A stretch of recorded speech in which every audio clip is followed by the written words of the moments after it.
How soon should a survivor seek professional help, and what type of therapy has been found to be the most effective for survivors of childhood trauma? Yeah. How soon? Well,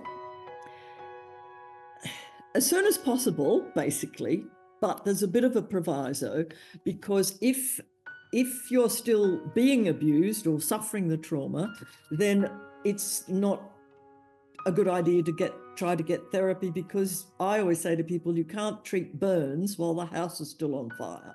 First, the fire has to go out. So the first step before therapy is that it's in the past, it's not current, because if it's current, then that has to be dealt with. Therapy won't help you. But otherwise, as soon as possible, when the person is sufficiently stable and emotionally regulated.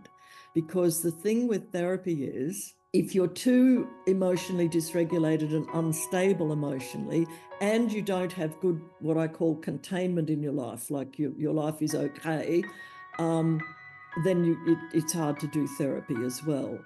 You can go to therapy if you're still all over the shop emotionally, because a good therapist will then do the beginning of therapy, will help that settle down, will help the emotional regulation do well enough to commence the therapy. Because the thing with things like EMDR therapy, it unlocks that filing cabinet in your brain and boom, out stuff comes. And you have to be able to manage that process for a time until it's resolved. And so it's a little bit like it gets worse before it gets better a bit. But exposure therapy can help. So just if you're getting triggered, then you can put yourself into that trigger to make sure that it stops triggering you. It's called flooding. And I got that once. I was typical of a lot of people, fear of flying. And I got over my fear of flying the first time I flew from Australia to London, Brisbane to London, because I discovered you can't stay really, really scared for 24 hours. You just get over it. So if you have the exposure to the triggers a lot, you can sometimes find they lose their power over you. Counselling, which is talking therapy, which is great for problem solving, for relationship therapy, is worse than useless for trauma. And there is research to show that. There's a 2020 article that I love to quote that looked at all the therapies available for adults suffering from PTSD of various kinds, not just what we're talking about. And what they found was that EMDR was the most effective because it needed fewer sessions, because it's quicker than other methods, and fewer relapses because it sticks, because it rewires the brain. They went through lots of others, such as CBT, exposure therapy, narrative therapy, and so on, which were all pretty effective.